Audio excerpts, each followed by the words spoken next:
Well, hello, EKN Nation. Welcome to a new edition of the Debrief podcast, episode number 138. It is Wednesday, October 16th, 2024. Wow, that we've got ourselves all the way to the middle of October already. But again, this one here, really, our Debrief, the race review podcast on essentially the biggest race of the year so far, what will very likely be the biggest race of the season, the Karts North America Grand Nationals 8, Newcastle Motorsports Park this past weekend. My name is Rob Howden. David Cole, of course, joined me on the broadcast. Before we jump into this, let's introduce you to the week's presenting sponsor for this edition of the Debrief. That is Sodi Racing USA. What brand is known around the world for its innovation and success? It is Sodi Kart. The Sodi brand returned in full force during the 2023 season thanks to the new exclusive importer, the karting distribution led by industry veteran Terry Germanovich. The French manufacturer Sodi Kart is a leader within the karting industry, offering a wide range of products and services. Visit Sodi-Racing-USA.com to learn more about the Sodi Kart chassis or call 954-634-5111 to become part of the Sodi Racing USA network today. Sodi Kart, the world leader in the karting industry. Well, David Cole, we're 3 days on, I guess, 2.5 days on from racing down at the Karts North America Grand Nationals 8. How you feeling?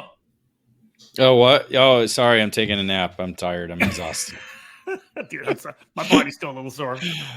I don't know. I felt fine. I don't know if it was changing tires that my body's sore from or if it's driving. I can't tell one or the other. Well, you didn't wear a rear protector. We just throw that out there. Yes, I know that's the big talk on the social media right now with all the Masters drivers. Yeah, I will. The Tillet 9.5 seat's deep enough to where I'm not on the edge of the seat. I'm in the seat. I'm in the seat. It's like a cockpit. I'm ready to go. You posted the picture. I sat in your cart. It's a deep seat for sure. It comes a lot farther up my rib cage as well. It's a nice seat. Yeah. So if I had any other seat, I'd have a Stilo rib protector for sure. But no, it's just the muscles we don't use. You know, my entire left arm is like numb right now. I think it's age too, mostly arthritis. Oh, really? Dude, you got 10 more years. Let me tell you when you get to talk to me later. I got 5 before I'm in Legends, but I hear Mark Steele is going to be moving up to Legends next year, so I don't know if that'll be any better. Oh, Jesus, that's what we need. The guy that can go run senior medium and senior heavy and run up front. Perfect. Yeah. All right, folks. Again, Karts North America Grand Nationals 8 this past weekend. October 10th to the 13th was the official date. The event moved, of course, deeper into October with the packed schedule at Newcastle Motorsports Park, part of the, with the Mark Harrison Memorial 200 running coming off the tail of the USPKS, which was, of course, in a hurricane monsoon weather. But Newcastle, of course, opening its gates to the biggest event that it's ever had, for sure. The 8th straight year of the event, of course, at Newcastle Motorsports Park. It has been the home of the Grand National since its launch. David, the weather, let's just touch on that. You know what? When you and I heard, hey, we're going to move the Grand Nationals to the middle of October, you and I were swearing Mike Adams up and down, but because it could have been cold and rainy and crappy all weekend. It was fantastic all weekend long. Yeah, it could have been. It looked like it was heading that way Sunday, even though there was no rain in the forecast, but a weather system or jet stream, I don't know what happens, but it became overcast and it looked like it was going to rain, chill, like the wind picked up massively. And so it was a big difference in temperature going from the near 80-degree temperature we had all through Thursday, Friday, and Saturday to essentially everybody got their winter coats out and was trying to keep warm as the main event started. So it was a bit of a change. The sun did eventually pop back out for the remainder of the main events on Sunday, but certainly was not the warm weather that it was on Thursday through Saturday.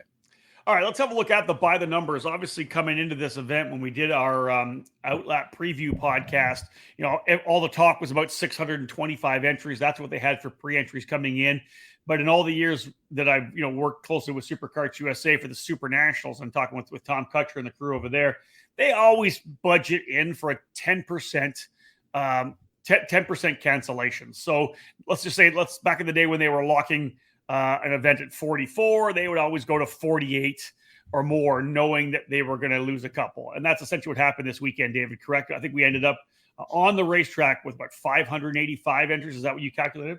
585 entries on track. Yeah, that's what we calculated. Obviously, the hurricane situation in Florida kind of forced people to cancel or get refunds, and of course other situations as well too. Yeah. So, yeah, that's 485. So I think it was about 6% of the entries were not there from the pre-entry list.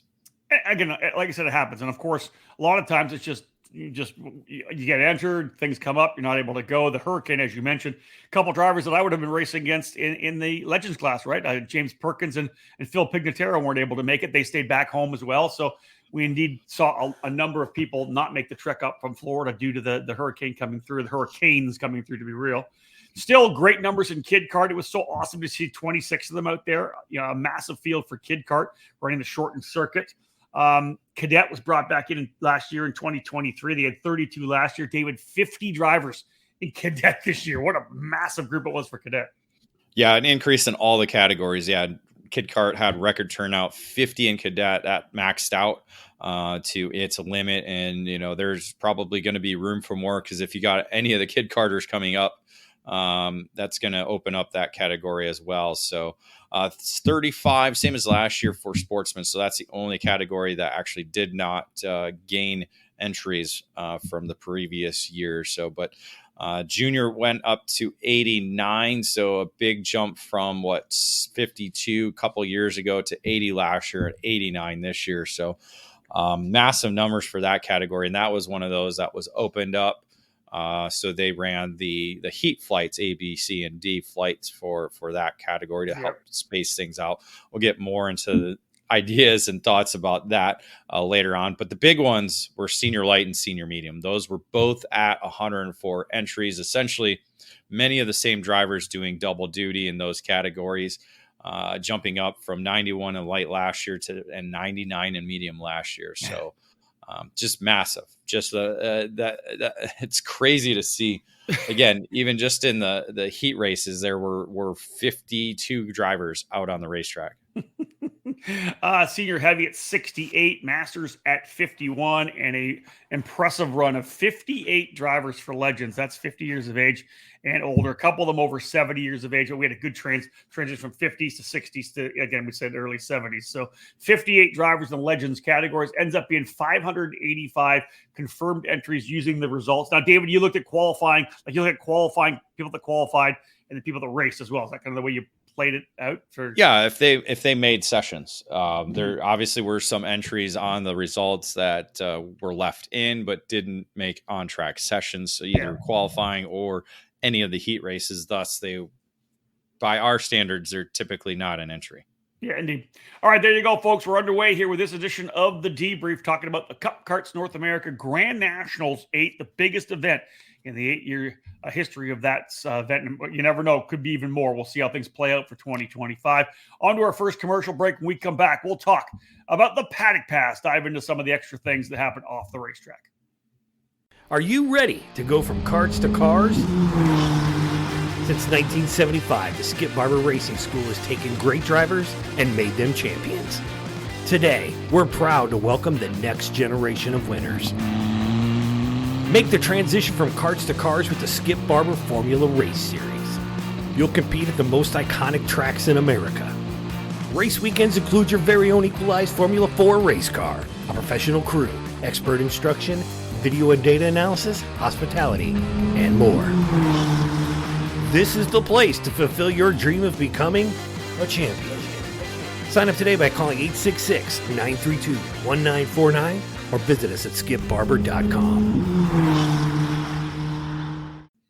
Ready to step up your game? Joining the Rollison Performance Group is the obvious choice to take your racing to the next level. Industry-leading driver development is provided by our staff of multi-time national champions, Super Nationals winners, and Team USA members. And at the same time, RPG continues to be a national-level powerhouse race team. Our goal is to help you raise your game and win races. We work with all age groups and are focused on developing those cadet and junior drivers who are ready to take the next step in their racing program. Rawlson Performance Group has set a new standard with our in-house engine program, AVP Engines, headed by Alex Vincent. AVP has become the benchmark in IAME competition.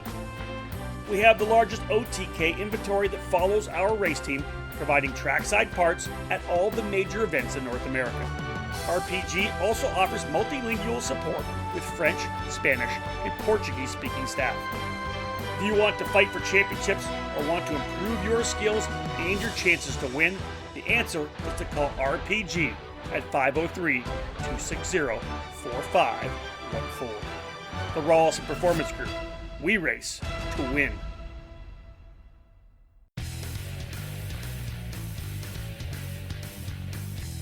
Parolin is among the winningest brands in the USA and around the world.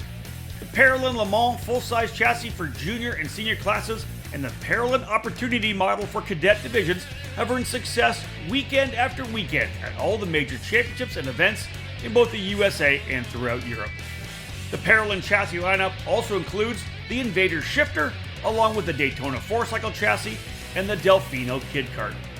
Karters can head to the ParolinUSA.com website where the entire chassis line and parts are available to you, with shipping available all across North America.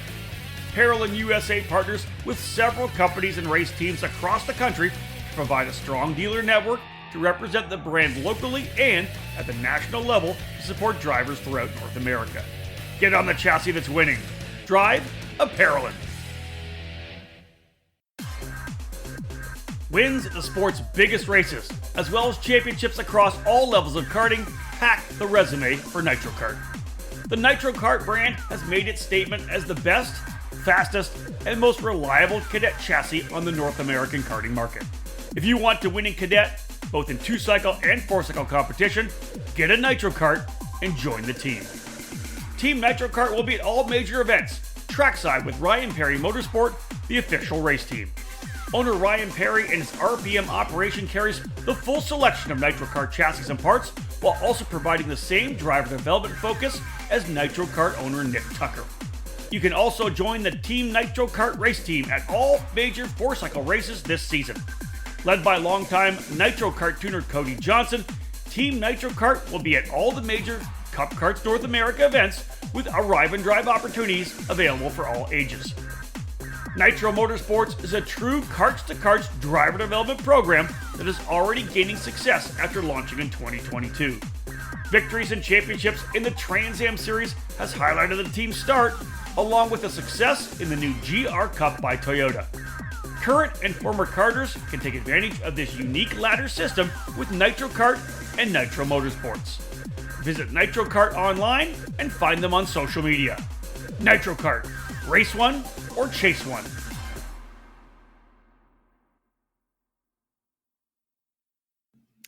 Welcome back to this edition of the EKN Debrief, episode number 138. We are talking about the Cup Karts North America Grand Nationals at Newcastle Motorsports Park this past weekend. My name's Rob Haddon, here with David Cole, both of us on track racing throughout the weekend, doing double duty, myself and Masters and Legends. David, Senior Heavy and Masters. Nate Dean was handling the coverage for EKN throughout the weekend, did a great job. Let's dive into the paddock pass. And before the commercial, I said that it was, most of the stuff that happened off track, but actually there's a couple of on track things here as well that we'll bring in here. Not part of the actual event itself, but more other events that they had along with it. This edition of the paddock pass presented by Margay Racing. Check out Margay Racing's Spec Ignite class and their arrive and drive packages. Nothing matches the affordability and competitive level of the Ignite program. It's where the best driver wins over the best equipment. Bring your safety gear and Margay will take care of the rest. This year's Ignite majors include the Quincy Grand Prix, USAC Karting Elkhart Riverwalk Grand Prix, and the Rock Island Grand Prix on Labor Day weekend. The Midwest-based Ignite Challenge Series will hit 6 different tracks in 2024. Be sure to find a club running the Ignite class in your part of the country this season. For more information, visit ignitekarting.com today. Get off the couch and into the race seat. That's obviously the 2024 one, Dave. We got to get that thing updated for 2025. Margay had a fantastic season. I think they're just wrapping things up. Is there 200 lap? They're doing an endurance race coming up pretty soon, right, Margay? Yeah, they have endurance race. I believe the Ignite Challenge still has a event left to go. I think so too. Yeah, again, they're based out of the Gateway Kartplex, which is trying to wrap up the month of October with, again, still weather, racing weather. So why not continue to host races? Yeah, I think they're going to do an endurance race this weekend. I'm looking to see when the challenge race is. I think it's, I can't find the schedule right now. Sorry. No, good friends of ours, the guys at Margay. Well, of course, you and I ran the Rock Island Grand Prix. Love jumping behind the wheel of those Margay Ignite karts. So if you're looking to do that, folks, ignitekarting.com. David, let's jump into the Paddock Pass. And we talked about it a little bit, touched on it with the by the numbers, but Hurricane Milton forced a number of Florida karters to stay home and not make the trek up north.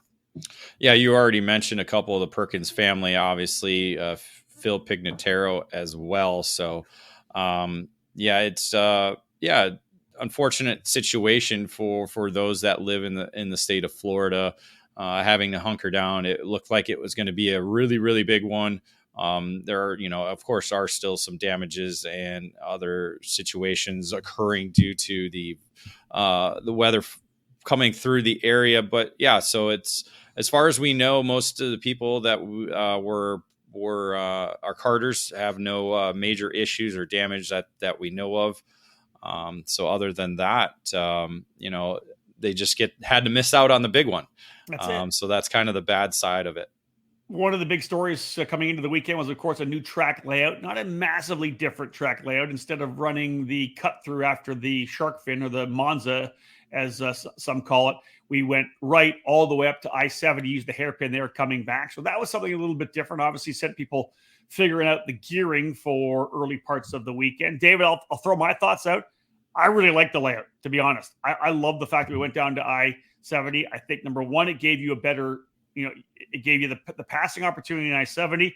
And also, I think the big, longer run down into turn number one made the draft a lot better, a lot more of a play and more passing opportunities than one. I don't think running the cut through, we had that many passing opportunities in turn number one. Yeah, I disagree. I'm not a big part of big fan of the layout itself.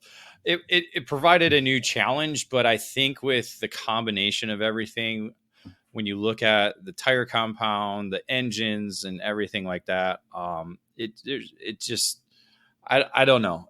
My comment wasn't overall on the layout. I said it was better than the old one. I disagree with that. Oh, I think 100%. I think the cut through it's a lot more challenging of a corner than I-70. I think I-70, obviously, you had. I don't think so at all.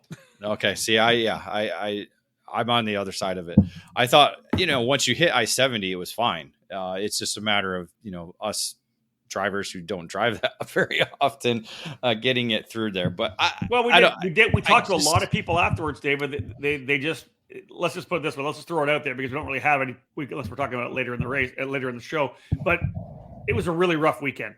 I called it drive to survive at one point. It was pass or be passed. It was, we met a lot of people talked about the fact they think the tires are too sticky for the track, or flat out pretty much all the way around. There was a lot of input on the actual race itself and the track. Right. And that's the thing, because the draft was so massive too, that if you didn't have a draft, it certainly put you out of the range of where you thought you should be or where you could be. I think that's part of the issue as well too, because you're talking probably 3/10, if not more, to be in a draft. So again, if you don't have fast teammates, if you again, even qualifying, when you get spaced out, you have a guy like myself screwing up, it allows the person behind you to get that massive draft and be able to gain 3 to 4 tenths on their fast laps. So agreed. It's, again, the major flaw I had with the layout was the tram lines. That was in my opinion, just a bad call to make. Well, extending the tram lines basically all the way to the curbing, near the curbing of turn one, with their rule of not being able to break the tram lines until you get past their line. Well, that regardless of the green flag, regardless of when the green flag comes out. So you're in the tram lines for the entire straightaway. And so what that did was, John Crow said it perfectly at one time. Remember where they used to do speed odometer for coming to the green flag. So you had to be in the tram line. You had to make sure your speed was at a right pace. You had to watch the guy next to you, and then you had to watch the flagman. I essentially felt that way anytime I was on the inside, because you didn't want to break the tram line, but you also wanted to set up for the corner so you didn't blast the guys on the outside when you're trying to make the corner. Exactly. And so it just didn't allow for easy access for the inside line to get through that opening corner. Outside lane, I think, was the preferred lane. Yep. All weekend long. I had great starts. The only downside is if you do get that inside line pushing you out, you're out in the grass, and then you got to try and get back in. So I think that's the real massive negative of the layout, but that would have been that way, either track layout. But I just think we got to take that massive draft out of it. I really do. I think that's more of a 2-cycle layout, in my opinion. Well, and listen, then I'll lean to you on that as well. You're right. If you don't do the I-70, the draft is not as big as it was, and you're exactly right. Like with the draft, like you take that full run down the straightaway off. Draft wise, it did present a passing opportunity, but it also would have taken the draft a little bit out of play. I do agree with you on that. Dave, one of the other interesting things on the weekend, obviously, with so many drivers there, and the schedule that ran us super late, into the past sunset, was we were racing under the lights. I really enjoyed it. I thought it was a ton of fun. It was dark in a couple of spots, but for the most part, I don't feel like it was too dark for me to drive. That's for sure. Yeah, there were only a few spots that you're like, ooh, it's a little, a little not lit up just enough. But looking from the outside before I got on the racetrack, it looked amazing.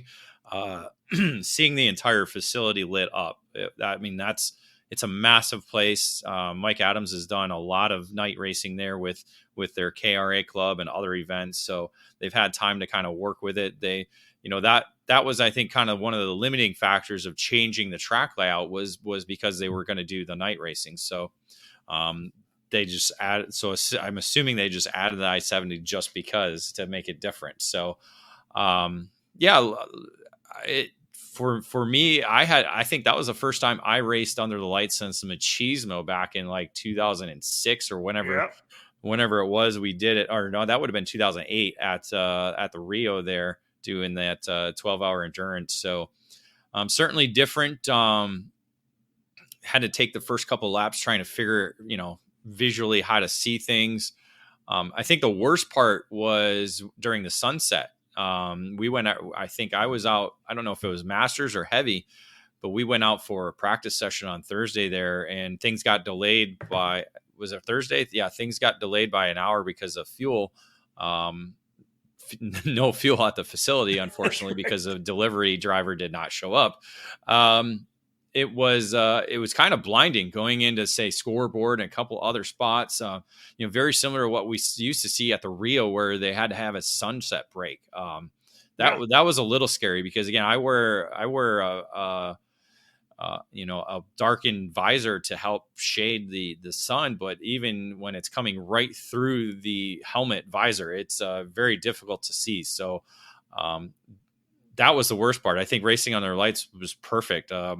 Maybe a couple spots that could have used a little more brightness, but again, you had to be aware of where things were. It certainly made you open your senses up a little bit more to be able to see where karts are and where things were going. Yeah, no doubt about it. Dave, a couple things I said before. There were a couple of races that's not really a paddock pass, not really an off track, but the event had a couple of different events part of it as well. The Out of the Box Challenge and the Senior Showdown. Let's touch on those a little bit today. Yeah, the Out of the Box Challenge, that was something that was announced, I think, just a week prior to the event, where Briggs & Stratton and Cup Karts North America decided to partner up and put on a kind of out of the box challenge, really what it is. So essentially, teams would take a brand new engine out of the box and were timed to assemble that engine onto a kart, making it race ready to go. The time that it took for you to put that engine onto your kart was essentially your qualifying session to line you up for a race that was later on in the night. That was fun watching under the lights Saturday evening.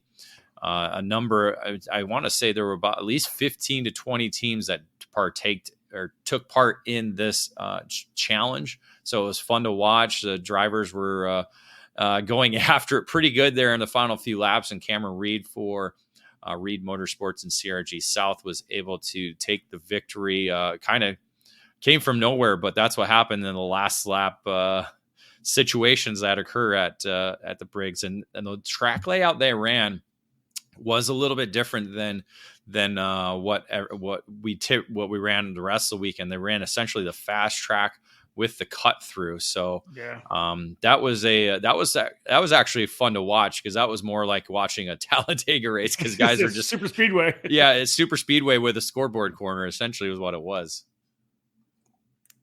So the other event they had as well was the Senior Showdown. That was kind of bringing all the top drivers, former champions, divisional champions, bringing everybody in to battle it out together. They had kind of a format where there was a number of different stages, and if you won a stage, you had certain prizes, but the last two guys at the end of every stage had to pull off at the end. All told, David, I think the concept was fantastic. It ran super late into the night. There were some issues. I think we didn't leave the track till midnight that night. Yeah. But the race itself, put all those guys together head to head was pretty fun to watch. Christopher McKeithen coming out with a win on that one. Yeah, there's some pushback from it, because again, the Senior Showdown featured drivers that were racing there that weekend, and a lot of them didn't want to utilize the actual kart or engines that they were using on the weekend. So I think that was part of it as well too. But again, still, the drivers that did take part put on a pretty good show. It was a pretty wild ending. With Christopher Keithan taking the victory. And it was a long night. I think if they're doing night racing once again, it's kind of like one of them has to be Friday and one of them has to be Saturday to kind of help space things out a little bit more. Maybe we do rental carts. I don't know. I'm not sure how they're going to play that. Yeah. All right, folks. There's your Paddock Pass, brought to you by Margay Racing. Another quick break, and we come back. Time to dive into the race report. Lots to talk about here in this edition of what will be an extended debrief podcast, episode number 138. We'll be right back. Time to jump in to the race report.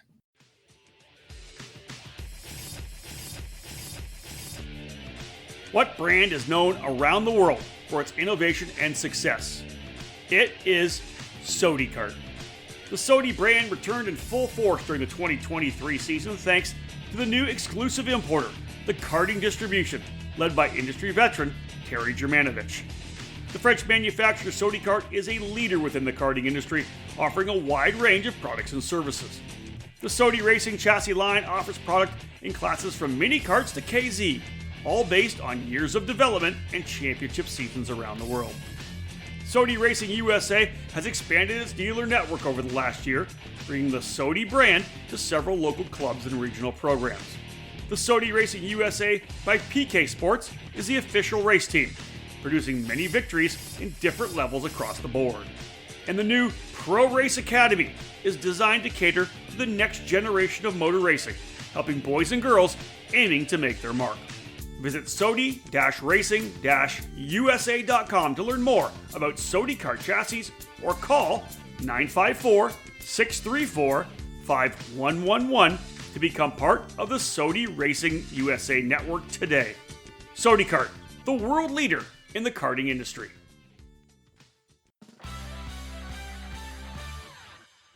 All over the karting world, everyone knows OTK is the gold standard for quality and performance.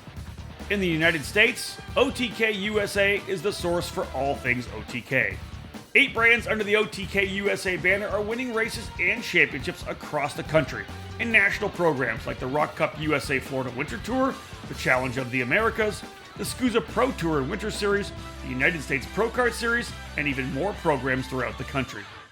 And OTK products are also front and center on the podium of club and regional races from coast to coast. Tony Kart, Cosmic, Esprit, EOS, and Red Speed have been joined by the Gallard, LN Racing Kart, and CS55 brands. To learn more about a specific product line or to find the OTK USA dealer near you, visit otkusa.com. Specific chassis territories are still available, so kart shops interested in adding a winning component to their product lineups can contact OTK USA directly. OTK, the gold standard of karting.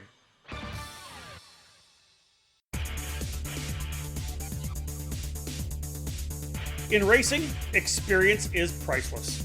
Franklin Motorsports is a leader in the karting industry, and with over 30 years of combined karting experience, we can provide you with everything you need to go racing.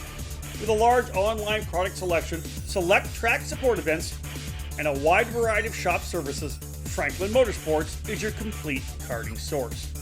Check out our online store at franklinkart.com, where all of our products are just a mouse click away. We continue to add to our growing product selection on the online store, and we ship daily to ensure products get to you quickly. We specialize in IAME engines, tilt seats, the ceramic product line, Driveline branded products, Briggs & Stratton engines, Smoker performance sprockets, OTK products, AIM, MG tires, and of course, the championship-winning Merlin chassis. In our online store, you'll find a variety of items to fill your karting needs. Franklin Motorsports is also known for our wide variety of services and is home to Innovative Engine Works by FMS, our in-house engine service department. Frame straightening, kart prep, and dyno testing are all services offered regularly at Franklin Motorsports. Be sure to stop by the Franklin trailer during the United States Pro Kart Series events as the official trackside vendor. For all things karting, visit franklinkart.com.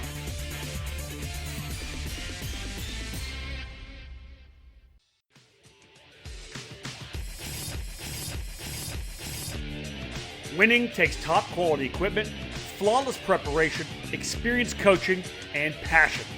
And at Team GFC, we live our passion. Developed by American karting champion Gary Carlton, the GFC chassis has become one of the newest brands to reach the top of the podium in North America. GFC has garnered victories and championships at all levels of the sport since its debut at the end of 2018. Shifter kart drivers are at the front of the field in the GT14 frame, with the SS31 a consistent contender in tag and 100cc competition. Team GFC has arrive and drive packages available for all categories, including the mini and micro classes utilizing the GFC RR5 cadet chassis. These young pilots have the opportunity to be part of the Team GFC Young Driver Development Program. Learn from one of the best American karters with 28 years racing at the highest levels in the sport, offering personalized training on and off the track. Follow GFC Karting on Facebook and Instagram, or click over to gfckarting.com to learn more about joining Team GFC. GFC, live your passion.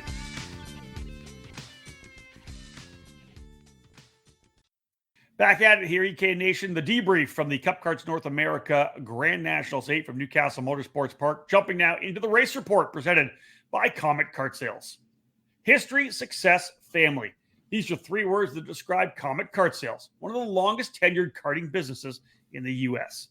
The family-owned operation is located just outside Indianapolis and has provided karts, parts, and services for thousands of racers in their near 6 decades of business.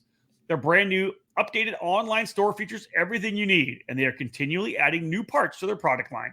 Make sure you head to cometkartsales.com or call them at 317-462-3413 to be part of the Comet Kart Sales family today. All right, David, we got senior medium, senior light, senior heavy all lined up. We'll kick it off with that mid ground, kind of the one where heavies can run, lights can run at senior medium. Here's the headline. Warren earns 8th CKNA Grand Nationals victory. Yeah, this was essentially the premier, the headline category of the weekend, the one that most everybody wanted to win, even though light and heavy are very good, respectable categories. But the focus has been on the medium over the last 8 editions of the Cup Karts North America Grand Nationals. And it was a shocking driver at the front of the order in qualifying, Ryan Gerd. I'm going to say his name wrong again. I don't even want to say it, Rob. Gensheimer. With a 120.094. So he kind of shocked the paddock with the fast time in qualifying. But in the heat races, again, split up in the A, B, C, D format. 5 drivers winning 6 of the heat races, including a number of former winners. Christopher McKeithen picking up 2 of them, last year's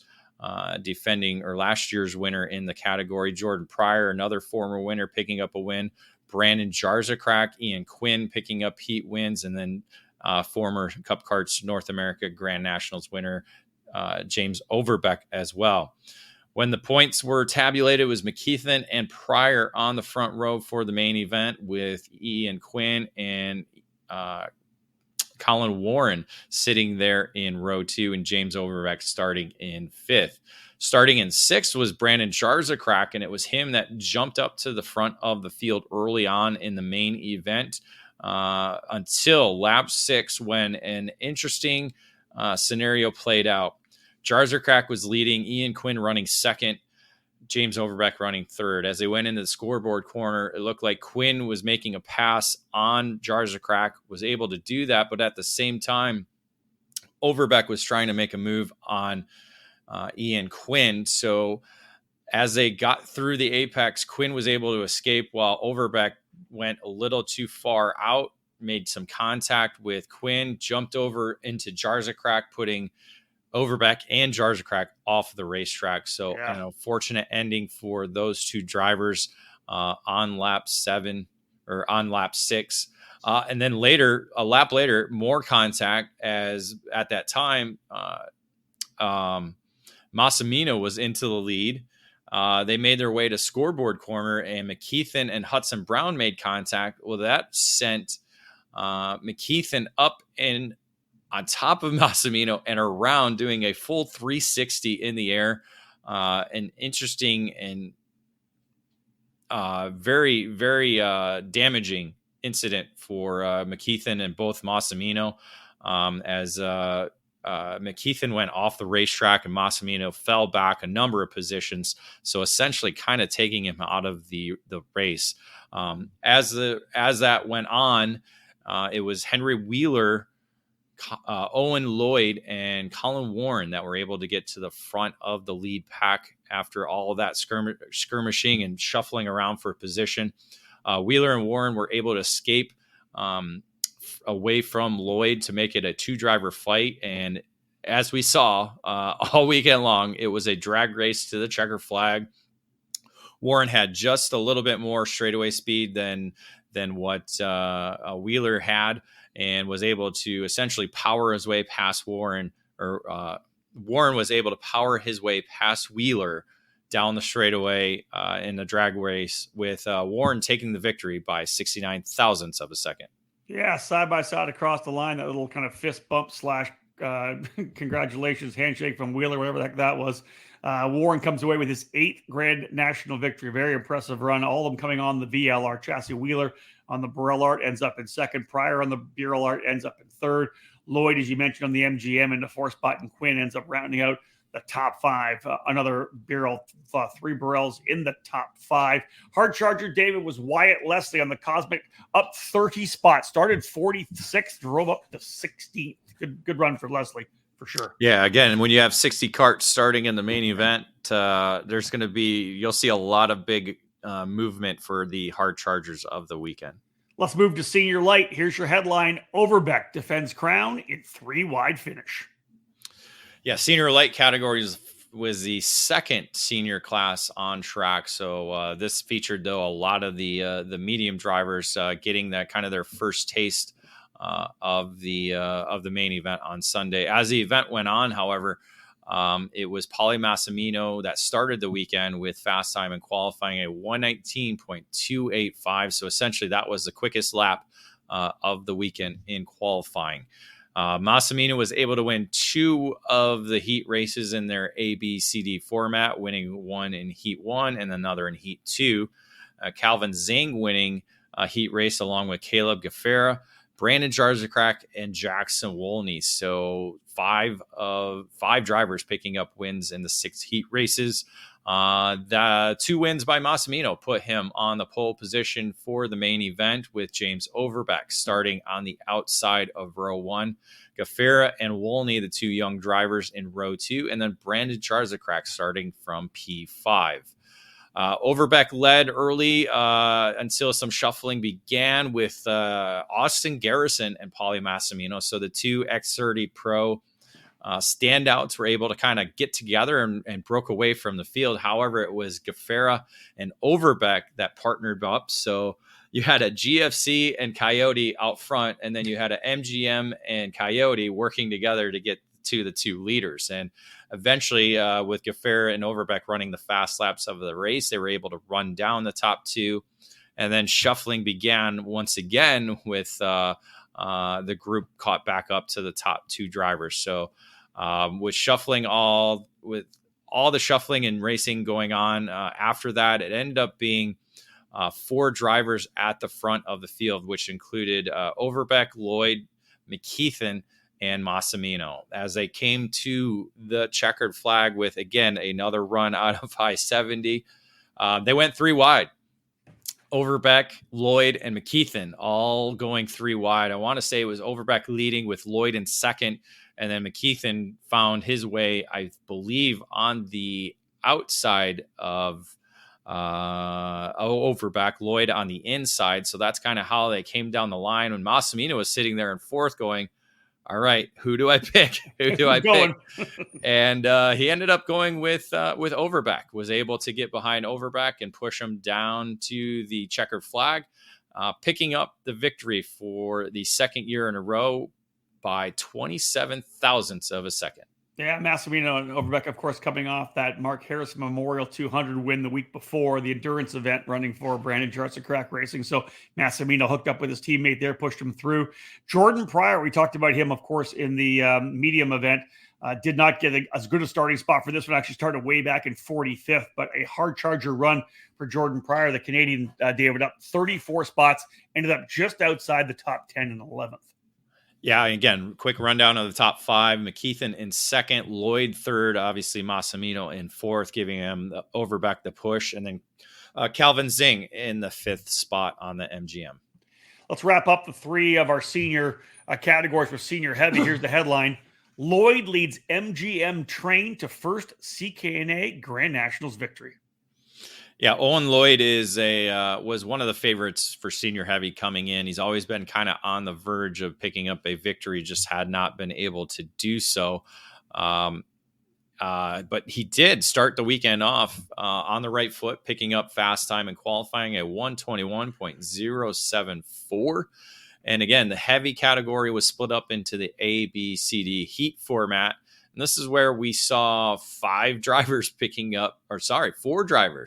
picking up the 6 race wins, as we had Logan Stevens and Eric Fagan both picking up 2 wins apiece, with Owen Lloyd and Elmer Edmondson picking up wins of their own. So 4 drivers taking heat wins, and all 4 of them starting on the top 4 positions, with Lloyd and Fagan on the front row, Stevens and Edmondson starting from row 2. The main event was a 5-driver lead group. Eventually with Stevens getting losing the draft. So it ended up being 4 drivers up front, with Sean Mayer coming up to join the lead group and was in the mix for much of the race, actually leading a number of laps, leading 4 of the final 5 laps. So he came to the white flag as a leader with 3 MGMs behind him, including Lloyd, Fagan, and Edmondson. So you kind of saw the writing on the wall, and that's exactly what happened. Lloyd was second on the final lap, was able to get the slingshot on Mir, with Fagan and Edmondson giving him a little bit of a push, probably a lot of a push, but just enough to beat out Mir at the line by 50 thousandths of a second for Lloyd to pick up his first Grand Nationals victory. Yeah, so Lloyd with the win. Meyer ends up in second, Fagan third, Edmondson fourth, and Logan Stevens, who had qualified on pole, won a couple heat races, started on pole for the main, ends up in the 5th spot. Hard charger was Nathan Heath, one of the many drivers that came over with the Invader crew, up 30 spots. David, you mentioned how deep the fields are. Started 57th, ended up 27th. Still not the top 20, even though he was the hard charger. That's how deep the field is. Plus 30 for Nathan Heath. But he did win the LCQ, so that was the 57th spot, winning the LCQ. So was able to celebrate a transfer in and made up with it by gaining basically 2 positions every lap. Another break, folks. When we get back, we'll continue on with this race report brought to you today by Comet Kart Sales. We've got Junior, Masters, and Legends lined up next for you. There's a new hot button name in American safety equipment, Stilo USA.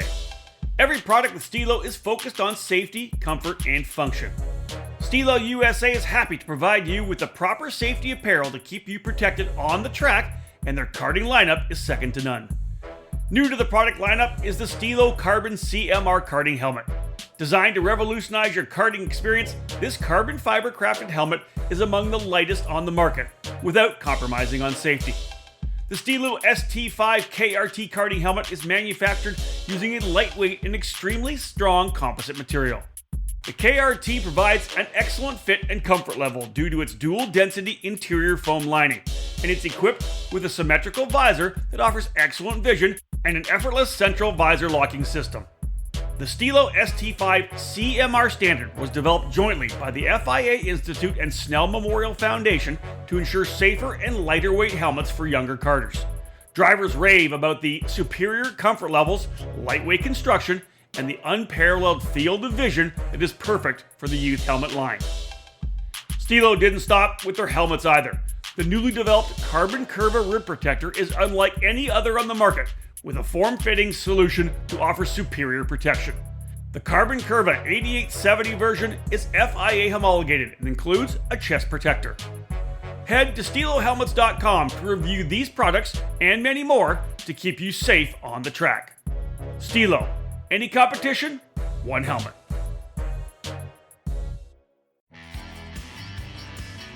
Motor mounts. They keep your engine attached to your chassis, right? The answer is, they're much more important than that.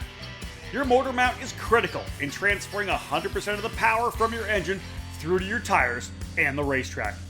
You need this to get on the podium each and every time you race.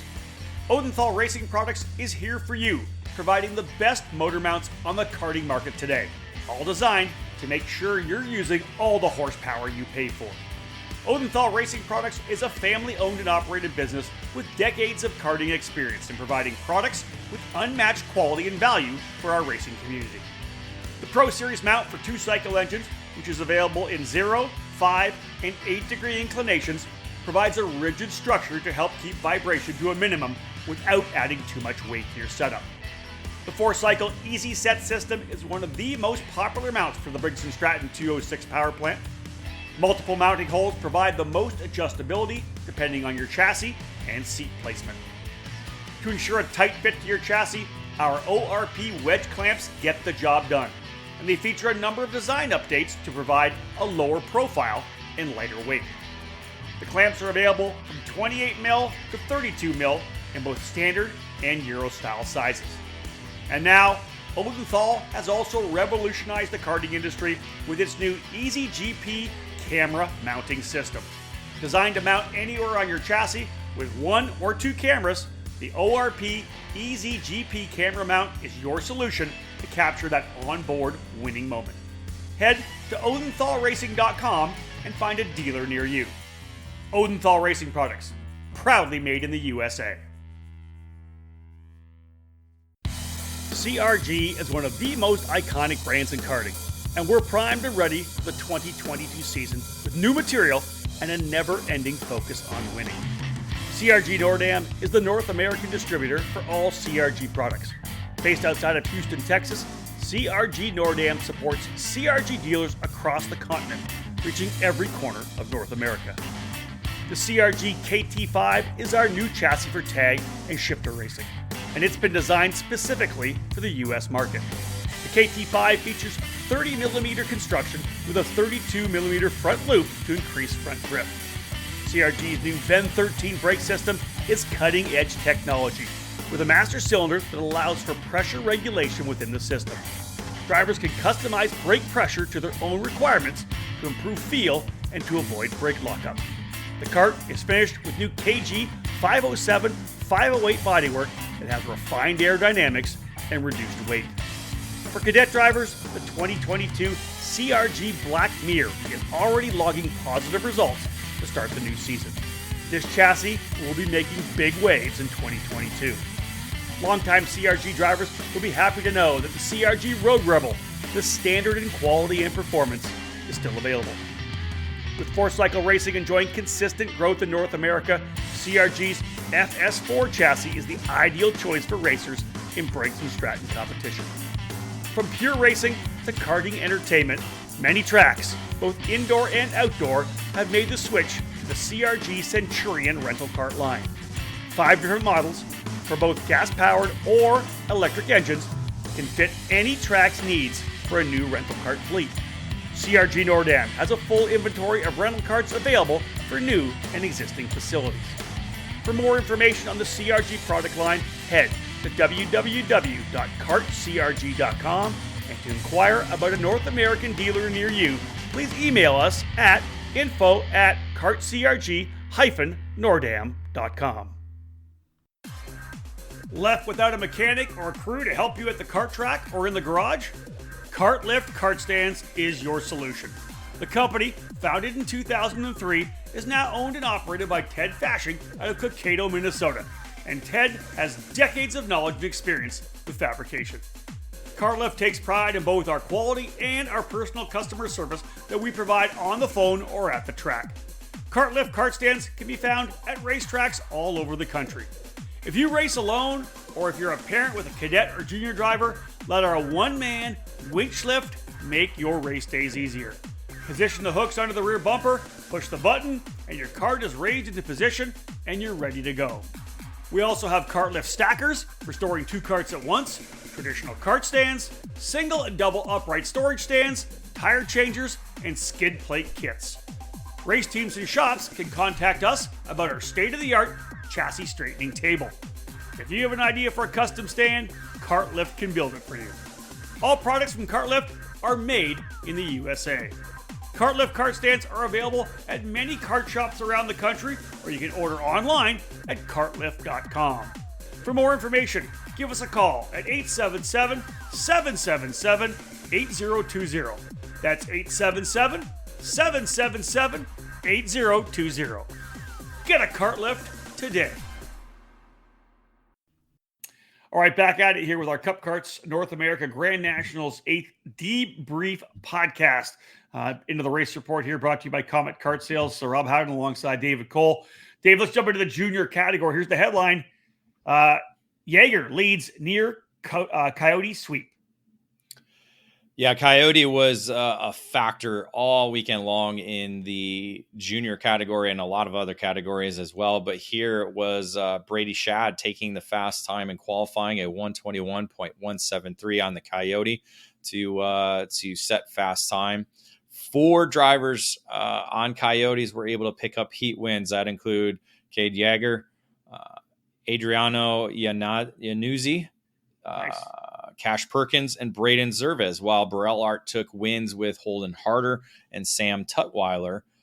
So it was kind of a Coyote-Burrell battle throughout the heat races. So when the heat points were tabulated, it was Yeager and Perkins on the front row, with Wakefield on the Christopher Wakefield on the Sodi kart, quietly being in the hunt. Coming in, however, though, as a 2-divisional champion. So kind of eyes were on him all weekend long. But Braden Zervez starting on the outside of row 2, and then Sam Tutwiler starting in the 5th position. Lot of action early. This was the race before the Masters race, so I didn't get to see a lot of it. So I'll kind of run through what I do know.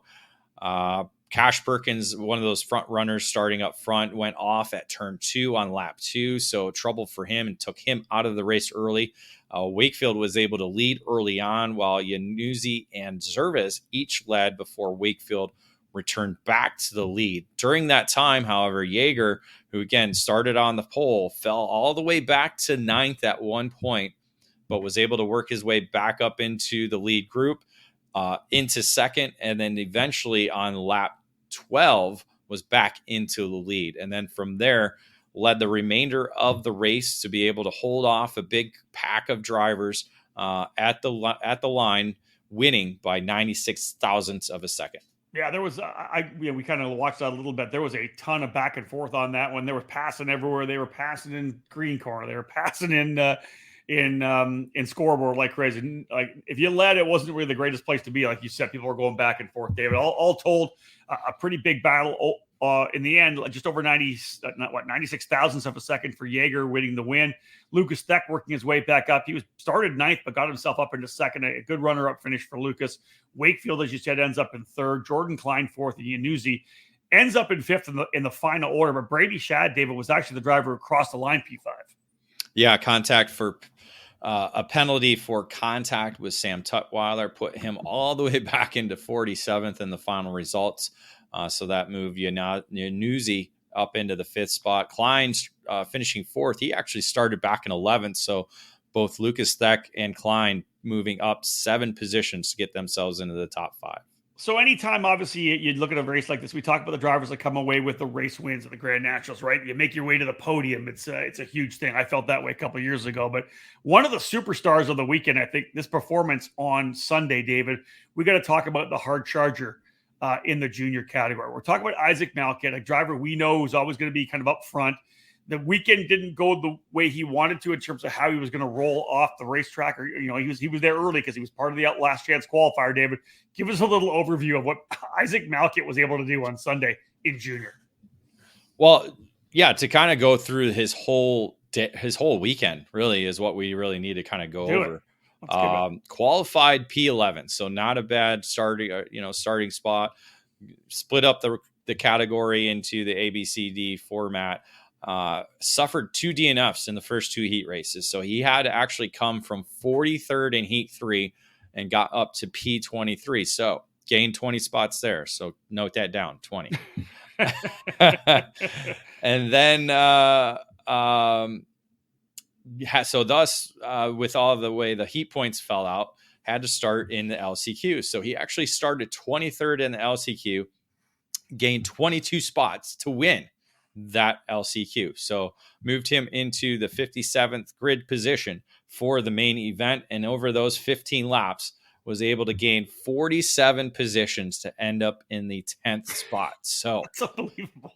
Just on Sunday alone, he gained 69 spots. Add the 20 more that he gained on Saturday during his last heat race. That's 89 positions he gained over essentially 3 races. 3 races. Wow. And remember, the field was only 90 drivers. Oh, that's unbelievable. That is unbelievable. Well done for Isaac Malkit. I talked about the end of the day and give him a high five. And I'll tell you, he got his money's worth. Put it that way. Oh yeah, the cost per lap was probably less than a penny. Oh my goodness! Yeah, how many guys you got by? Amazing. Yeah. All right, yeah. Let's so again shout out to Jaeger for winning that junior race. Let's go to Masters right now. And here's the headline: Steele adds 2nd straight. Yeah, the guy's a machine. That's something Right. We're noticing in the Masters category is this is no pushover division. It certainly is not. When you look at the names and you talk about qualifying the first driver on the top of the order, Sean Mayer, making his Masters debut. Meyer. Yep. I got to put the J in so it looks like the store. That's like just do that from now on, Dave. Meyer, put the J in. I'm just going to spell it with a J. Meyer making his Masters debut after being a perennial 4-cycle champion and winner all over the country.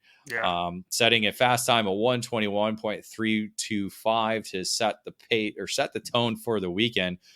Didn't come away with the opening heat win. That was Daryl Timmers, the Canadian, who was able, I believe he was the divisional champion in 2024. So he was able to pick up the win, with Meyer picking up the other 2 heat wins. Let me just throw this in. Timmer's one of the other guys now that I used to cover when he was in junior who I have to race against nowadays. Well, there you go. So yeah. Good to see Daryl out there. Yeah, that would be like me. That would be like me racing Sage Karam. So exactly I'm not a big fan of that. There you go, Gabby Chavez or whoever else. Exactly, Gabby Chavez. Yes, yeah, exactly. Or Gustavo Yakiman. Exactly. Frustrating. Anyway, Now you're bringing me down, man. You're bringing me You're down. good. Timmers, right. Meyer. Yes, those were the 3 heat race winners, with Meyer picking or retaining the pole position for the main event. Last year's heavy winner, Chris Carroll, starting on the outside of the front row, with last year's winner in Masters, Mark Steele, starting third, alongside newcomer Jeff Dolian, who never been to Cup Karts North America Grand National, never been to Newcastle as well, too. So yeah, pit alongside me. A good promotion for him throughout the weekend to start fourth. And then the Newcastle machine, Jamie Bradford, starting in the 5th position. Main event, let's just say, started out pretty hectic. Contact between Carroll Dolian and Ryan Cassidy in the second corners kind of sent them off the racetrack and kind of out of contention, where up front it was Steele and Bradford able to join Meyer up front. Eventually, Steele and Bradford were able to get by Meyer and leave him in the dust as Meyer lost the draft. Bradford stayed on Steele's bumper the entire distance, waiting for that last lap, last run to the checkered flag. Thought he had timed it out right, but just misjudged that slingshot to where he had to kind of check up a little bit, lost a little bit of momentum, and it paid at the line as Steele was able to take the victory by 27 thousandths of a second ahead of Bradford. Yeah, I sat that race out. It was just too much for me. I said, I'm done. I'm going to watch this one from the sidelines. And it was a heck of a battle for sure. Actually, I did too, Rob. Yes, you did. I did. Indeed, you did. That's hilarious. Yes, you did. That's exactly that. But yeah, watching Bradford there with Steele, it was they were on top of each other. Bradford was just biding his time, just didn't quite get it done at the line as you had said. Steele with another win there. Bradford second, Meyer third. David Galania ends up in fourth, and Daryl Timmers after the DNF at heat race number 3. David able to work his way back up to P5. Yeah, Timmer started back in the 10th position. So he was a front runner all weekend, but a DNF in Heat 3 put him down to 10th in the grid. But he was able to fight his way up to 5th. Was in 4th at one time, but David was able to get by him by the checkered flag. Nick Miller on the Ricardo, the hard charger, up 12 spots, started back in 44th, able to get himself up into the 32nd position over the 15-lap distance. Now into the Legends category. Here's your headline. Cassidy claims 3rd title in a row. That guy is a legend. No Even doubt. if he's in the legend class, it doesn't matter. Yeah, Cassidy was able to pick up a 3rd victory at the Grand Nationals, but it was Tim Schutt that set the tone at the beginning of the event with a 1:22.250 to set fast time in qualifying. Cassidy came away with the wins in both the opening 2 heat races, but then it was Eli Yanko, the Canadian, coming up to pick up the win in Heat 3. The points came out with Cassidy and Bolton, Todd Bolton on the front row for the main event, with Schutt and Corey Flint in row 2, while Jeff Scott started from row 3. Yeah, Jeff, birthday boy, right? I think Saturday was his birthday, and he was behind quite a bit throughout the weekend. I was talking to him.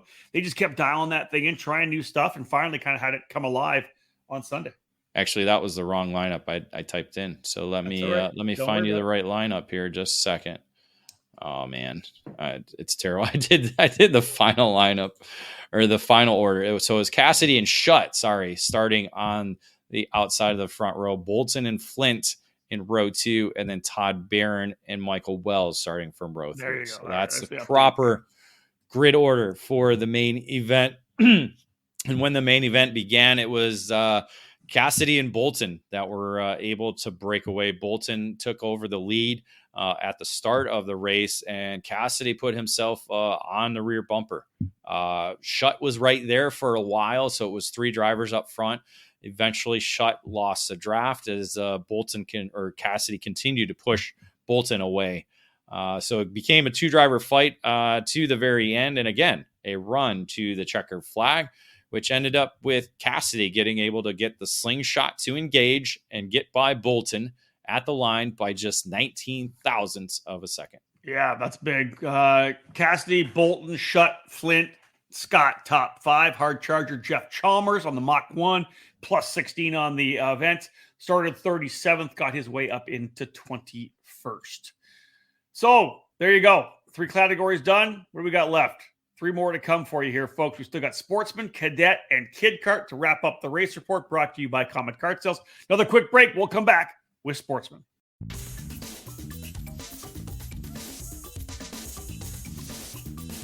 Is IndyCar your dream? If it is, for 2024 and beyond, the path from karting to IndyCar has gotten even clearer. It's time to look into the new USF Juniors program and the Tatis JR23. As a first step of the USF Pro Championships presented by Continental Tires, the USF Junior Series will feature a 6-event, 13-race schedule to train racers for the move into the USF 2000 Championship presented by Continental Tires. 3 of the events in 2024 will run alongside IndyCar at Mid-Ohio, Road America, and Portland. The champion will win a scholarship worth over $263,000, and there's a total prize fund that will exceed $330,000. The series utilizes the state-of-the-art Tatis JR23 race car, which is a development version of the USF 22 used in USF 2000. It's the ideal entry point for career-minded karters moving into the car racing ladder. Safety is always front and center in the minds of the series promoters, and the new USF Juniors car also features the Halo, and races are supported by members of the AMR IndyCar safety team. If IndyCar is your goal, USF Juniors is the starting line. For more information, visit www.usfjuniors.com and follow USF Juniors on social media.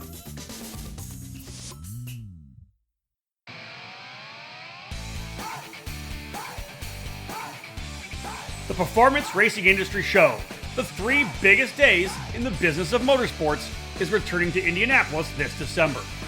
Featuring the newest parts and technology, access to countless manufacturers and service providers, and virtually unlimited opportunities to network face-to-face with industry leaders, the PRI Show is where everyone in the racing industry gathers under one roof on December 12th to 14th. If you're in the business of racing, you have to be at the PRI Show. Visit PRIshow.com to learn more and register today. Race you there.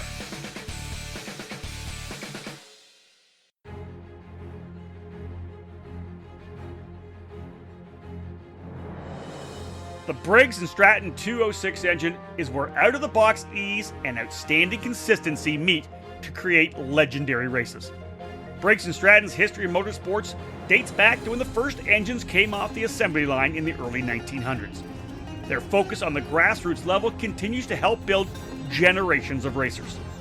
Since 2008, the Briggs & Stratton 206 has gained a following that has the engine powering the largest fields in North American karting today. From the club level and track programs to traveling regional series and national events, Briggs & Stratton competition provides the most exciting racing in the sport. Engineered and hand-built exclusively for racing, every Briggs & Stratton 206 engine is power tested and serialized before it goes in the box.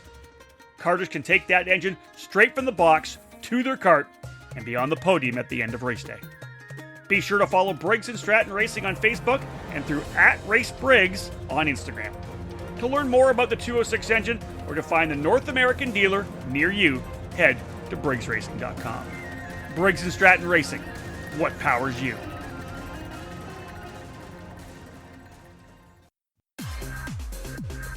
It all started in my parents' garage. That's the foundation for MPG Motorsports, which grew from a small home garage in Indiana into one of the top race teams and kart shops in the industry. A true passion for motorsports runs deep in the DNA of MPG, which has developed strong connections within karting. Now based at the Whiteland Raceway Park in central Indiana, MPG Motorsports offers a wide range of opportunities through its race team while providing a full-service kart shop as an official dealer for the Kart Republic brand. The MPG Motorsports race team is led by ownership partner and karting champion Chase Jones and provides full trackside service and driver development. Be part of the MPG program at the USPKS, Stars Championship Series, and Route 66 Sprint Series events with arrive and drive opportunities available at those programs, as well as at the Whiteland Club races this season. A new 3,500 square foot shop is now open at the Whiteland Raceway Park in Whiteland, Indiana, and is the new home of MPG Motorsports. This new headquarters will provide local and regional racers with a full-service race shop that provides a wide range of parts and supplies to racers, including the full chassis line of the Kart Republic brand. For more, head to mpg-motorsports.com and follow us on social media. Let MPG Motorsports take your motorsports career in the direction of your choice. Back at it here, episode number 138 of the EKN Debrief, as we take a deep dive into the CKNA Grand Nationals 8 at Newcastle Motorsports Park. Race report continuing here, brought to you by Comet Kart Sales. We'll jump into the sportsman category. Here's your headline. Dragunov climbs 23 spots for victory.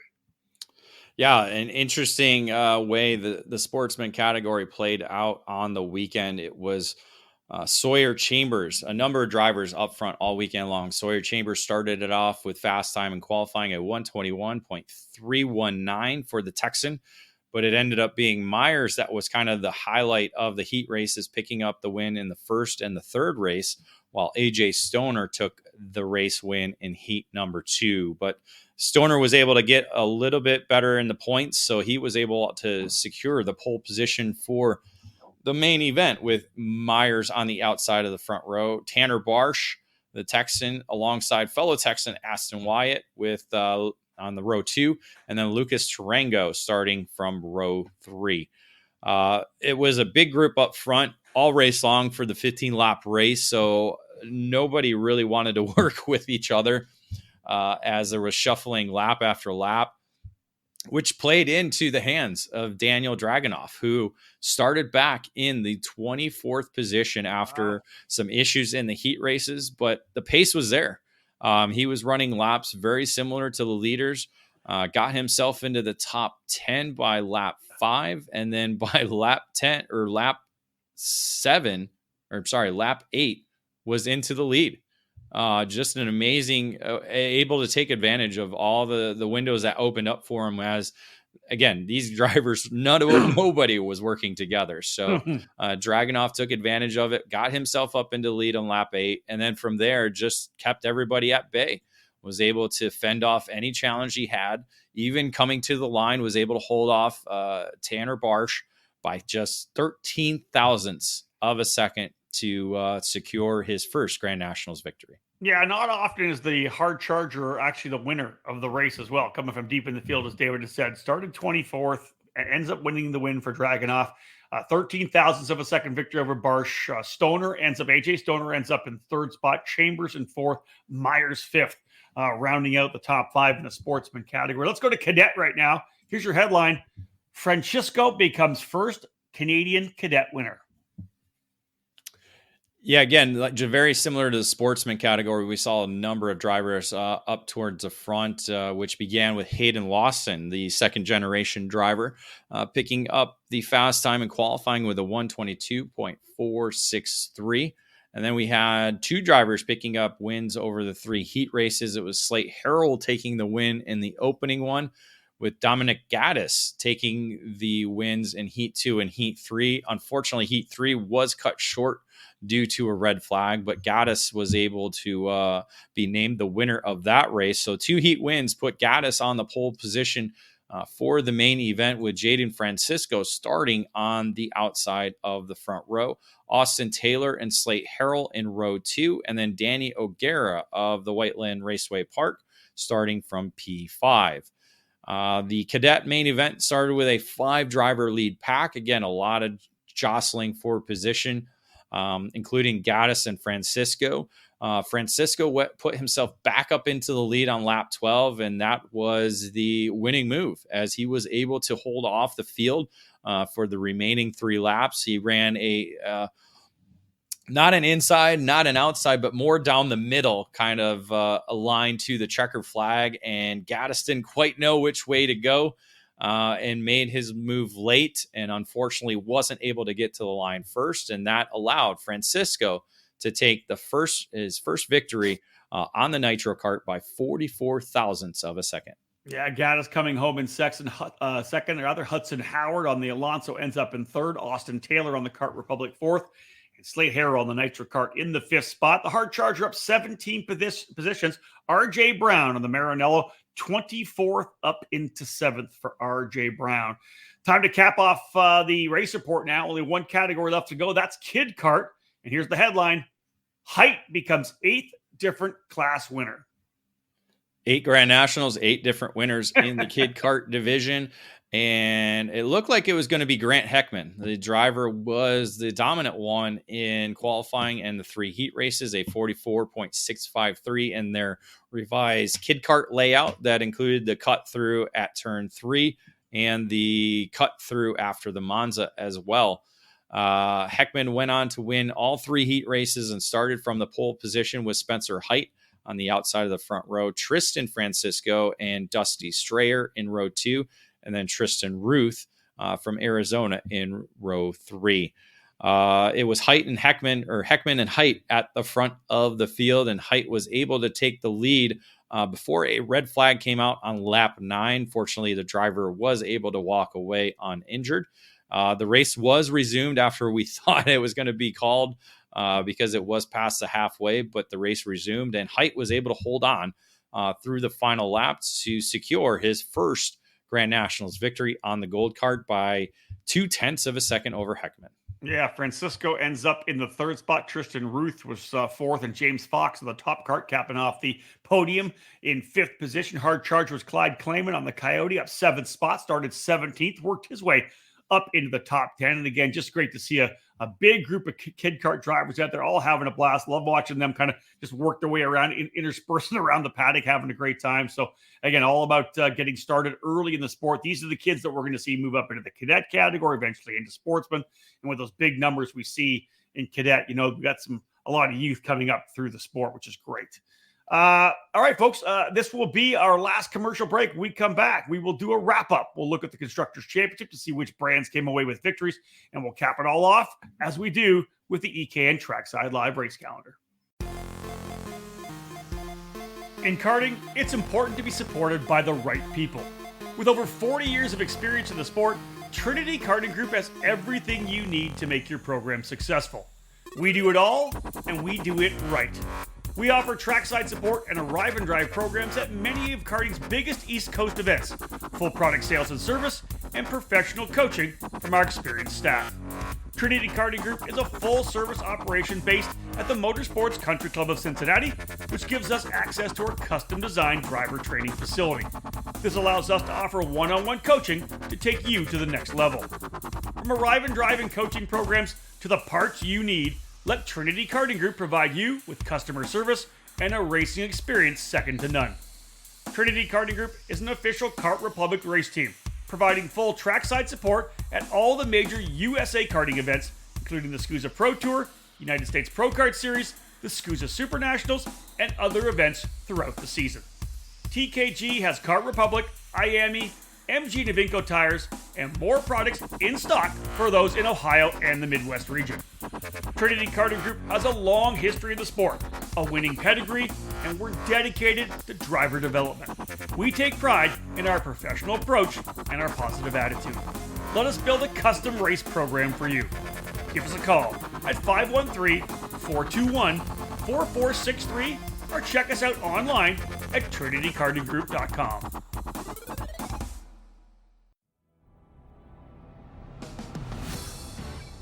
Check out any major national karting event, and what's the common thread? Speed Concepts Racing. Up front, in every class, every weekend. The Speed family has been at the forefront of American karting for over 25 years, and Speed Concepts Racing is the sole dedication of Father Mike Speed and his multi-time championship-winning son Alex Speed. This program is all about passion for the sport and a dedication to winning. They know how to get it done. If you're a senior driver ready to put yourself amongst the best in the country, Speed Concepts Racing is the program for you. We can win the big races. You just need to be in the seat. The Speeds program has delivered time over time in the junior classes as well, helping to elevate a long list of young drivers from mid-pack to potential race winners. Speed Concepts Racing has the perfect equation of coaching, driver development, and technical knowledge to elevate your program. Arrive and drive opportunities are available for the remainder of the 2023 season, and we're locking in seats for 2024 as well. If you're ready to take your career to the next level, contact Speed Concepts Racing through email at speedconceptsracing@gmail.com. Take advantage of the deals available through RTX USA Group, an official distributor for Rotax karting products in the United States.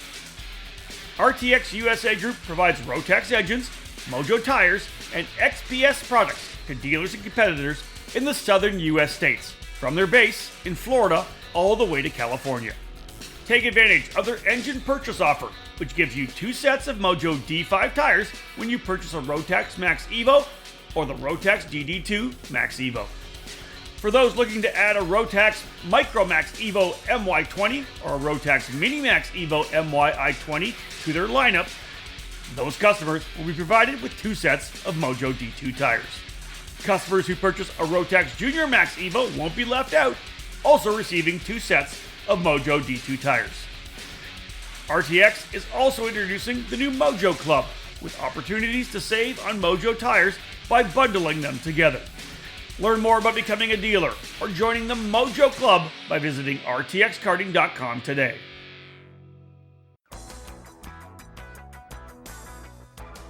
The new face of competitive karting in the Pacific Northwest region is RaceLab.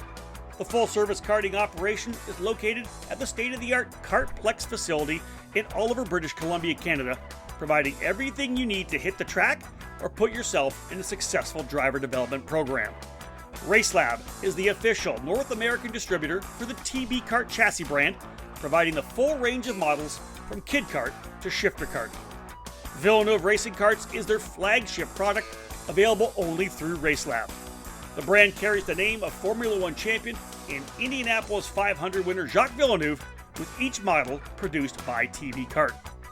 Kartplex, the home of RaceLab, is situated on the grounds of the Area 27 Motorsports Park. From full arrive and drive TB Kart rentals to leagues and competition karting, the facility provides a new home to developing the future stars of motorsports, all beginning at Kartplex with RaceLab. Follow RaceLab on social media on Facebook and Instagram, or load up their website at www.theracelab.ca to learn more about TB Kart and Villeneuve Racing Karts. RaceLab. Race with us, win with us. All right, folks, time to wrap up this edition of the EKN Debrief. It is episode number 138. We're capping off our coverage of the Cup Karts North America Grand Nationals 8. Of course, David and I'll wrap things up here. Just a fantastic weekend, all told. There's a lot of ups, there's a lot of downs. Fantastic because we had a great time racing. But, David, there were a couple of red flags. Luckily, no major injuries. But it just seemed like it was a bit rougher this year than it was, I think, in years past. Yeah, it did. But then when you put yourself in the middle and in the back of the field, that kind of happens. Yeah. But major incidents, I think, were a lot less. That was the one positive. I know we saw a number of red flags. I couldn't find the exact number last year, but there were a number of red flags. So this year we didn't get that. There weren't as many major incidents, but there was a lot of contact throughout the racing. I think that was kind of the major headline in the paddock was the amount of contact and essentially the lack of penalties. But it's tough to gauge because, again, we weren't watching from our normal stance. So we're going based on what we hear and what we see on racetrack, not what we typically see from our bird's eye view of the event itself. So it's very tough to gauge that. But overall, I would say it was a little bit more aggressive this year. Yeah, from our, I think our vantage point behind the wheel, we saw it for sure in our categories. There were guys that were making contact and going off, and there was guys climbing over top of each other in practice on Thursday. Yeah. It was a lot. I know that, and again, I got wrecked in three of my 4 races, I think, in Legends. So it happens, I guess. I guess it happens. I don't know. Well, yeah, it does. And when you put 50, 60 carts on the racetrack, contact is going to happen, but there also has to be kind of a respect thing. And I think the respect thing is more serious than the actual contact itself, because it just seemed like drivers weren't respecting one another. Because again, if you work together, you're going to be able to kind of get through everything and not smash things up or put somebody off the racetrack. And unfortunately, I think that there was a little bit of less respect this year. So I would say there was more incidents last year, but less respect this year. And I think it fuels itself too a little bit. I found in the main event, I was telling myself to be patient, because I'd made mistakes. One of the wrecks that I was in, had I been more patient, it wouldn't have happened. The other driver got the penalty, but had I not put myself in that position, it would have happened. It feels like it fuels. If you're getting bumped around, you got to start bumping other guys around. It's almost a give and take kind of thing, right? You don't want to be out there getting smashed around all the time. So sometimes you got to be more aggressive as well. I believe it fed on itself. And I talked to a lot of drivers about that, and they said the same thing. It's like, well, I'm not going to be the one that keeps getting beaten around, so I'm the one that's going to have to make more moves. And that's where I mentioned it's pass or be pass. So there wasn't a lot of people that were trying to stay in line and stay out of trouble. I did that on Sunday, and it paid off to the very end for me. But I know that a lot of drivers were getting frustrated that if nobody wanted to draft, nobody wanted to work with each other, they were just making moves, throwing it inside each other left and right. Yeah, that was part of it. Yeah, I like your scenario, pass or be passed. I think that was part of it. But there's also a point where you're trying not to make the pass at the wrong time, because there are certain spots on racetracks where it's a higher percentage compared to other places that's a lower percentage. So that's part of it as well. So I think that's where the respect side of things come from. Yeah, long days as well, David, on both Friday and Saturday. We talked about that in years past. You've been able to kind of wrap up your day at 5 o'clock kind of a thing, or whatever, even if you're the last class. And then there was that intermingling between all the tents and seeing everybody and the barbecue afterwards. There were just long days. Friday and Saturday, man, it was, especially for us, and we're staying there to the very end. And Nate, of course, covered the thing to the very end. They were long days on Friday and Saturday. Yeah, it didn't allow for that camaraderie style that we saw over the last couple of years with the Friday and Saturday events under the lights. If you're racing one class, sure, you have the ability to take off either the morning or the afternoon to be able to do that. But I think as an event itself, like hanging out with the officials or hanging out with teams that are all the way at the other side of the facility that you haven't seen because you don't want to walk that far. It's a long way, yeah. I keep saying this, and I'll say it on the podcast. I really think this event could be kind of like the runoffs. And you mentioned something about how, manufacturers or teams used to have parties at the end of each day. And I think that's something that maybe, Cup Karts North America can look at. Hey, let's allow travel for Saturday, Sunday, start setting up Monday, Tuesday, be on the racetrack Wednesday. So that way we're done. We're on track from 8 to 5. Everybody, has amount of time on the racetrack, but that 5 to 8 period at the racetrack at the end of the day is when everybody can come together, have a good time. Maybe we do, they have the ability to have the divisional awards banquets and mean something a little more than just handing out trophies and saying, here you go. Yeah. I think that's part of it as well. So I think the longer days removes that ability to have that camaraderie. Let's talk about this. At the very start, we talked about the racetrack being the different layout. One of the things about the layout that we ran with I-70, David, was that it gave us a big opportunity for that run to the line, right? That big drag race to the line, which we haven't had in years past. So let's talk about the fact that you have down here 8 of 9 were photo finishes at the end of the race, right? Yeah, I mean, when you saw that we were going to use I-70, you kind of figured, okay, we're going to have photo finishes. We've seen it in 2-cycle racing year after year, going with where the finish line is. It was a bad bet. If I put the over under at 5, everybody would have said over. All the races were going to be decided by a drag race to the line, and they essentially were. The kid kart was the only one that wasn't, and that was 0.2 of a second. And you can't really bet on kid karts. I mean, let's have some dignity, right? Right. Come on. But and it's funny. So if you add up all 8 finishes that were within 96 thousandths of a second, you get .345, which is just over what the Kid Kart finish was. So interesting math there. But yeah, again, photo finishes. I mean, that was going to be a given no matter what happened. So last question, we wrap things up for this edition of the Debrief. We'll hit the Constructors Championship in a second. Well, this is part of the wrap-up, David. 585 entries with 625 coming in, ended up, or 627, whatever it was, ended up with 585 actual taken to the racetrack. Talking with the fact from the track that they're potentially looking to try to see if they can't open up a parking lot across the road in one of the fields, and then kind of shuttle people in, because they may have to take over the pit there, or the parking we have right now for cars, man, having to be a pit. Is there room for more for this event? How much bigger this event get? We already talked to, I went over and talked to Steve Vermeer. I'm sure you did probably too. We told him it wouldn't break 600. Essentially, on the pre-entries it did. Is there room for more? Yeah, there's room for more, because, we had 116 open for senior, medium, senior light, and we only got 104. So there's room there. Junior, heavy, those categories have room for more. I think cadet was sold out. Sportsman has room. And Kid Kart has room, and Legends and Masters are right on the cusp. So there's room for more. There certainly is. That 600 number can come back. But paddock wise, you look at the oval they utilized, there was room there. So they have room to make more. Like you said, it's a car parking. That's the biggest hurdle, I think.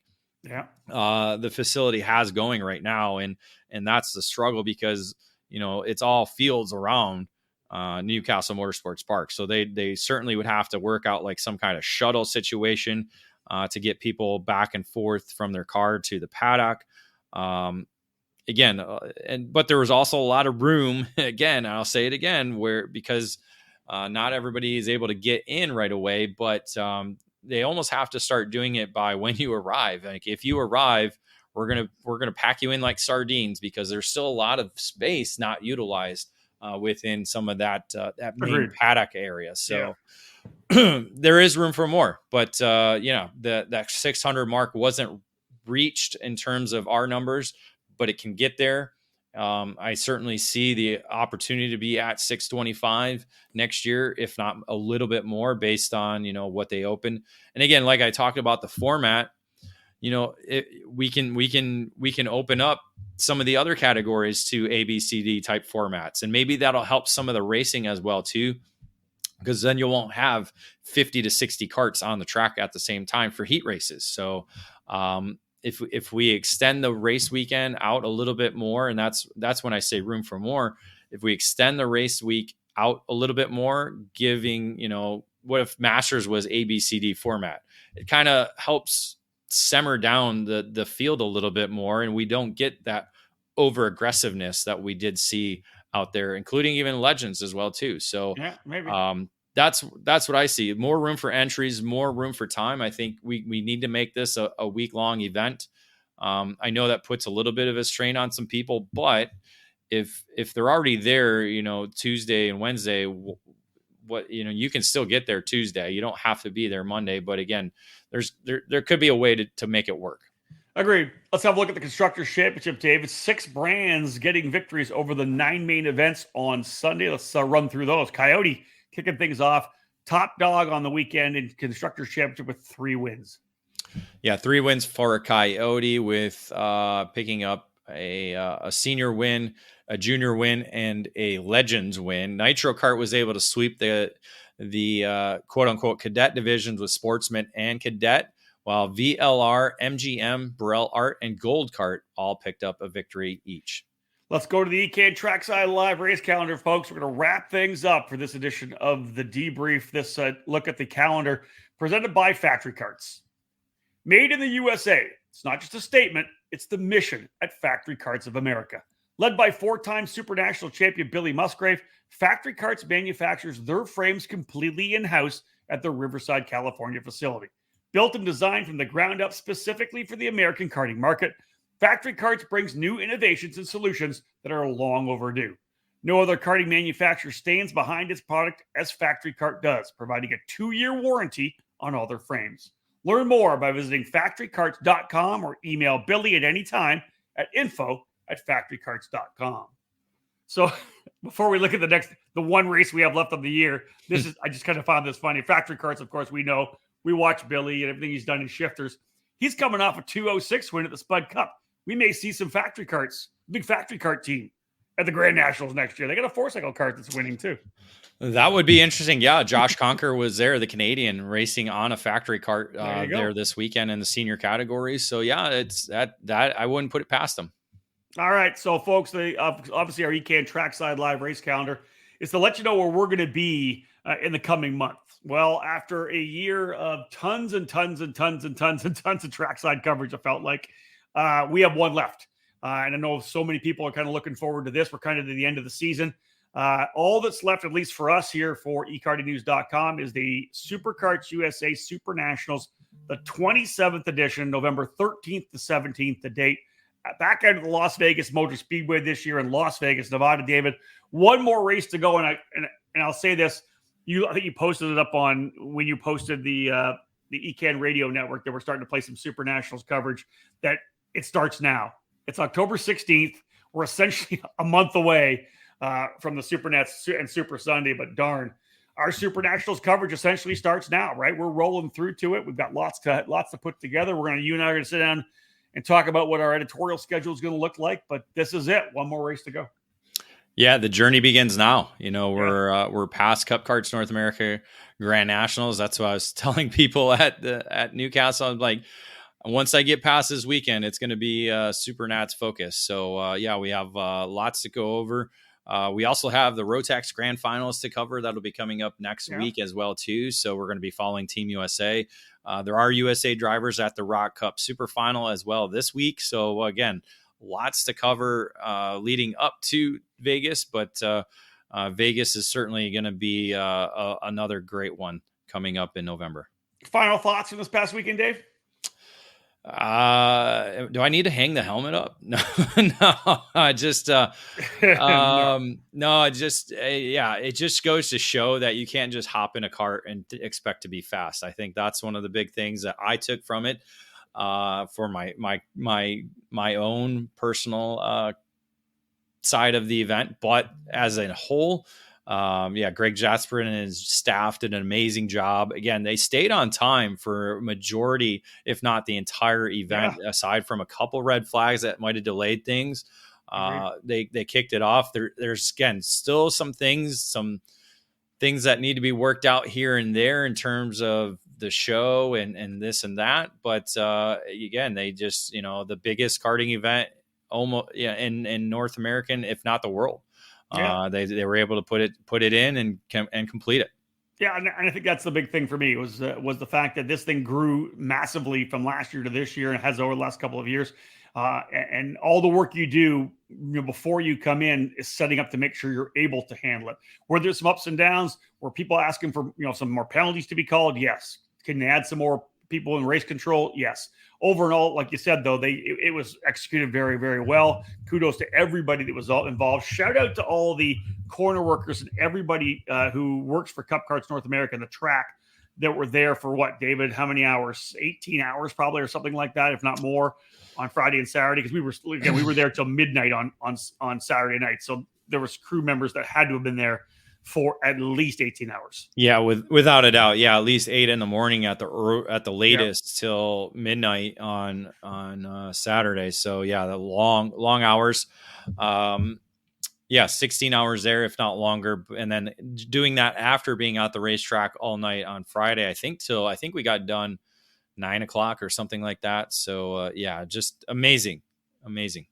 Yeah, again, like you said, you and I had up and down weekends. I've had speed. I didn't have speed. I think next year it's going to be just Legends for me. This double duty thing's burning me down, so I think I'm just going to run Legends. I can concur. I'm sure you'll do the same. I want to give a shout out to my boy Taran Odom, who wrenched for me all weekend long. I love working with that guy. One of the class individuals, one of the great character kids in this sport, and of course everybody over at Brandon Jarstcrack Racing and John Seglem at Precision Performance Karting. Always a pleasure to run with those guys on the Coyote. I know you'll say the same thing about your crew with CRG. Yeah, the 6th year with LSR Motorsports, Camp Chaos, and CRG Nordam. A fun time. Marshall Martin, Stacy gone, JD gone, Joe DeBoover, and the entire crew, Katie as well too, all the racers under there. Sean Scott, I mean, tip of the hat again. He came back for a second time with me. He doesn't do it for the money. He does it for the glory. And unfortunately, I wasn't able to give him all the glory. But we had fun, just, he's an amazing person. Great to really get to know him, over probably the last 20 years. Cause I think he was racing as a cadet or junior at MRP back in the day when we first started. So, it's been a fun run, and he's, there's definitely, that's the great thing about this sport. There's a lot of great people in it, and it's always great to be able to see and hang out with those people. Yeah, you posted this to Facebook, a bunch of shots, all the selfies you took throughout the weekend. Is most definitely about people, folks, and that is what this event is so much about. Yeah, a lot about racing, a lot about wheel to wheel, getting behind the seat, behind the wheel and in the seat. But it's all about the people you get to spend a week with. So we had a great time down at the Cup Karts North America Grand Nationals 8. Looking forward to doing it again in 2025, as I know I'll be on track. Not sure if David will be racing next year or not, but the coverage will be there on ekartingnews.com. Folks, thank you so much for joining this edition of the Debrief. 138 rather was the episode. Again, we'll continue it on. Lots to come. Super Nationals is up next. On behalf of David Cole, folks, thanks for tuning in. My name is Rob Howden. Bye for now.